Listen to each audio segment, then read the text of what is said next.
নবীজি সাল্লাল্লাহু আলাইহি ওয়াসাল্লাম যখন নামাজের সালাম ফিরাতেন, নামাজের সালাম ফিরিয়ে উচ্চস্বরে একবার আল্লাহু আকবার বলে আস্তাগফিরুল্লাহ 3 বার পড়তেন। এরপর নবীজি সাল্লাল্লাহু আলাইহি ওয়াসাল্লাম এই দোয়াটি পাঠ করতেন, আল্লাহুম্মা আনতাস সালাম ওয়া মিনকাস সালাম তাবারাকতা ইয়া যাল জালালি ওয়াল ইকরাম। এরপর আরেকটা দোয়া পাঠ করতেন, আল্লাহুম্মা আইন্নি আলা যিকরিকা ওয়া শুকরিকা ওয়া হুসনি ইবাদাতিক। এই দোয়াগুলো একেবারে 5 ওয়াক্ত নামাজের পরেই পাঠ করতেন। তো 5 ওয়াক্ত নামাজের পরে আমলের থেকে সকাল সন্ধ্যার আমলগুলো একটু ভিন্ন। এতটুকু সকাল সন্ধ্যার আমলেও আছে, 5 ওয়াক্ত নামাজের পরেও কি আছে। আমি যেই কয়টা দোয়া বললাম, আল্লাহু আকবার একটা, আস্তাগফিরুল্লাহ হলো একটা, আল্লাহুম্মা আনতাস সালাম, আল্লাহুম্মা আইন্নি আলা যিকরিকা ওয়া শুকরিকা ওয়া হুসনি ইবাদাতিক। এই 4টা দোয়া আপনার সব নামাজের পরই আছে। এরপরে আরেকটাও আছে, নবীজি সাল্লাল্লাহু আলাইহি ওয়াসাল্লাম 5 ওয়াক্ত নামাজের পরে 33 বার সুবহানাল্লাহ, 33 বার আলহামদুলিল্লাহ, 34 বার আল্লাহু আকবার পাঠ করতেন। এটাও একটা করা আমল। এটা যেমন 5 ওয়াক্ত নামাজের পরে পড়তেন, তেমন সকাল সন্ধ্যায় মানে ফজর আর মাগরিবের পরে এই আমলগুলো করতেন। এই আমলগুলো আসলো কোত্থেকে? এই 3টা আমলকে তাসবিহ ফাতিমি বলে। কি বলে? তাসবিহে ফাতিমি। ফাতেমা রাদিয়াল্লাহু আনহা অনেক কাজ করতেন। তিনি এই যে রুটি বানাইতেন, এটাকে জাতা বলে, আমাদের দেশে কি বলে? বেলুন বলে, আর ওই সময় জাতা বলতো। এই জাতা পিষতে পিষতে এই ফাতেমা রাদিয়াল্লাহু আনহার কাঁধ ব্যথা হয়ে যেত। তারপরে ওনারা আমাদের দেশে পানি আনে কি দিয়ে? কলস দিয়ে। আর ওই সময় তো মস্ক দিয়ে, ওই যে আপনারা ধান খেতে পানি দেন, সার দেন না, ওষুধ দেন না, পিছনে ট্যাঙ্কি নিয়ে, এইরকম ট্যাঙ্কি দিয়া ফিতা কইরা আর পরে পানি আনতো। এটা আগেরকার সময়ের, এটাকে বলা হয় মস্ক। তো এই মস্ক দিয়ে পানি আনতে গেলে ফাতেমা রাদিয়াল্লাহু আনহার শরীর ব্যথা হয়ে যেত, মানে কাঁধ ব্যথা হয়ে যেত। তো একদিন ফাতেমা রাদিয়াল্লাহু আনহা আওয়াজ পাইলেন যে তার আব্বার দরবারে, অর্থাৎ রাসূল সাল্লাল্লাহু আলাইহি সাল্লামের দরবারে কিছু খাদেম আসলো, গোলাম। তো তিনি বুদ্ধি করে, হেকমত করে, আলী রাদিয়াল্লাহু আনহু তৈল তার স্বামী, তাকে বলল, এ আলী, হে আমার স্বামী, আপনি যান আব্বার কাছে, যাইয়া আমাদের বাসাবাড়ির জন্য একজন গোলাম নিয়ে আসেন, যাতে আমাদের কাজের কি হয়, একটু সাহায্য হয়। তো তেমনি আলী রাদিয়াল্লাহু আনহু গেছে, যাই বলল, আব্বা আমি আসছিলাম একটা গোলামের জন্য, ফাতেমা আমার পাঠাইছে একজন গোলাম নেওয়ার জন্য, একজন দাস নেওয়ার জন্য। রাসূলুল্লাহ সাল্লাল্লাহু আলাইহি ওয়াসাল্লাম বললেন, ঠিক আছে তুমি যাও, আমি পরে আসব। রাসূলুল্লাহ সাল্লাল্লাহু আলাইহি ওয়াসাল্লাম পরে আসলেন। আয়েশা ডাক দিলেন, ইয়া ফাতেমা, দরজা খোলো। এ ফাতেমা, আমি দেখেছি তোমার স্বামী আলী রাদিয়াল্লাহু আনহুকে তুমি আমার দরবারে পাঠাইছো, কেন? ফাতেমা রাদিয়াল্লাহু আনহা বললেন, আব্বা ঘরের অনেক কাজ আছে, আমার জাতা পিষতে আমার কাঁধ ব্যথা হয়ে যায়, আমার অনেক কষ্ট হয়ে যায়, আমাকে যদি একজন গোলাম দিতেন আমার জন্য অনেকটা সহজ হয়ে যেত। আল্লাহ রাসূল সাল্লাল্লাহু আলাইহি ওয়াসাল্লাম হেসে দিয়া বললেন, মা ফাতেমা শোনো, আমি তোমার একটা আমল দেই, যে আমলটা করলে তোমার ঘরে যত কাজ আছে, রুটি বানানো থেকে শুরু করে পাক শাক রান্না বাড়া, তারপরে যাবতীয় যত কাজ আছে, খের কুটার কাজ, সমস্ত কাজের এই আমলটা সহজ করে দিবে। বলেন না সুবহানাল্লাহ। ফাতেমা রাদিয়াল্লাহু আনহা বললেন, আব্বা তাহলে আমল কি আমারে বলেন? আল্লাহ রাসূল সাল্লাল্লাহু আলাইহি ওয়াসাল্লাম বলেন, আমলটা হলো 33 বার সুবহানাল্লাহ বলবে, 33 বার আলহামদুলিল্লাহ বলবে, 34 বার আল্লাহু আকবার বলবে। যে ব্যক্তি নাকি এই 3 তাসবিহ মানে তাসবিহ ফাতিমি পাঠ করবে, ওই ব্যক্তির ঘরের সংসারের পারিবারিক যত কাজ আছে সমস্ত কাজের সহায়ক হয়ে যাবে। বলেন না সুবহানাল্লাহ। সকাল সন্ধ্যায় পাঠ করবেন, পারবেন না? এই আমলগুলো করতে পারবেন না? এই আমলগুলো করবেন। এরপরে শোনেন কোন আমলটা করবেন।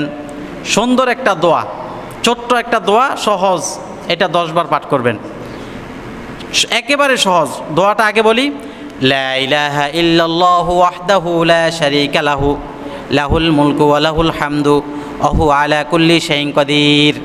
সহজ না? পারবেন? লা ইলাহা ইল্লাল্লাহু ওয়াহদাহু লা শারীকা লাহু লাহুল মুলকু ওয়া লাহুল হামদু ওয়া হুয়া আলা কুল্লি শাইইন কাদির। নবীজি সাল্লাল্লাহু আলাইহি ওয়াসাল্লাম বলেন, এই দোয়াটা যদি কেউ পাঠ করে তাহলে ওই ব্যক্তির আমল নামায় 10 জন গোলাম দান করলে যে সওয়াব হবে এই সওয়াবটুকুন তার আমল নামায় লিখে দিবেন, বলেন না সুবহানাল্লাহ। গোলাম আপনি যদি এখন ইচ্ছা করেন দান করতে পারবেন? গোলামকে আপনি দান করতে পারবেন না। গোলাম দান করা মানে কাজের লোককে মুক্ত করে দেওয়া, স্বাধীন করে দেওয়া। এটা আগেরকার প্রথা, এখন তার দাস দাসীর প্রথা নাই। আছে আগেরকার দিনে গোলাম দাস নিয়ে আসতো, খাওয়াইতো দাওয়াইতো, নিজের কাছে রাখতো, আলাদা কোনো বেতন ছিল না, এটারেই তারা ব্যবহার করতো, খাওয়াইতো আর এই গোলামরে কী করতো? ব্যবহার করতো। তো কেউ যদি এই গোলামরে একবারে মুক্ত করে দিত চিরদিনের জন্য, যে ঠিক আছে আমি তোমার খাওয়ামো দাওয়ামো, কিন্তু আমার এখানে কাজ করা লাগবো না, তোমার আমি স্বাধীন করে দিলাম, এই স্বাধীন করলে বড় একটা সওয়াব আছে। তাই এইরকম বলতেছে 10 জন গোলাম আজাদ করলে, স্বাধীন করে দিলে যেই সওয়াব, এই দোয়াটা 10 বার পাঠ করলে এতটুকু সওয়াব, বলেন না সুবহানাল্লাহ। নবী আকরাম সাল্লাল্লাহু আলাইহি ওয়াসাল্লাম বলেন শুধু এতটুকুই না, ওই ব্যক্তির আমলনামা থেকে 10টা গুনাহ মাফ হয়ে যাবে এবং তার আমল নামায় 10টা সওয়াব যুক্ত হয়ে যাবে, বলেন না সুবহানাল্লাহ। 10টা গুনাহ মাফ, 10টা সওয়াব হবে, 10টা গোলাম আজাদ হবে। কয়বার পড়বেন? 10 বার। লা ইলাহা ইল্লাল্লাহু ওয়াহদাহু লা শারীকা লাহু লাহুল মুলকু ওয়া লাহুল হামদু ওয়া হুয়া আলা কুল্লি শাইইন কাদির। অনেক সহজ, এই দোয়াটা পাঠ করবেন এবং 10টা মর্যাদা সম্মান আল্লাহ তাআলা বাড়ায় দিবেন, বলেন না সুবহানাল্লাহ। এরপরে সকাল সন্ধ্যা সাইদুল ইস্তিগফার পাঠ করবেন। নবীজি সাল্লাল্লাহু আলাইহি সাল্লাম জোর তাগিদ দিয়ে বলতেন এই সাইদুল ইস্তিগফার পাঠ করার জন্য, এবং নিজেও সাইদুল ইস্তিগফার পাঠ করতেন। এই সাইদুল ইস্তিগফার পাঠ করা সম্পর্কে এক সাহাবী বলেন যে রাসূল সাল্লাল্লাহু আলাইহি সাল্লাম এই দোয়াটিকে ক্ষমা চাওয়ার সর্বশ্রেষ্ঠ দোয়া বলছেন।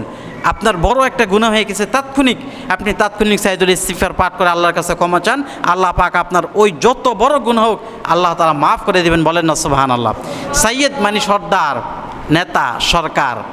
সাইয়্যেদ বলা হয় সরকারকে। তো সরকার কিসের?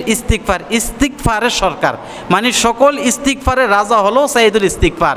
কেউ যদি বড় ধরনের গুনাহ করে ফেলে আর যদি সাইয়্যেদুল ইস্তিগফারটা এসে আল্লাহর কাছে পাঠ করে, আল্লাহ পাক সঙ্গে সঙ্গে এই ব্যক্তির গুনাহগুলো মাফ করে দেন, সুবহানাল্লাহ বলেন।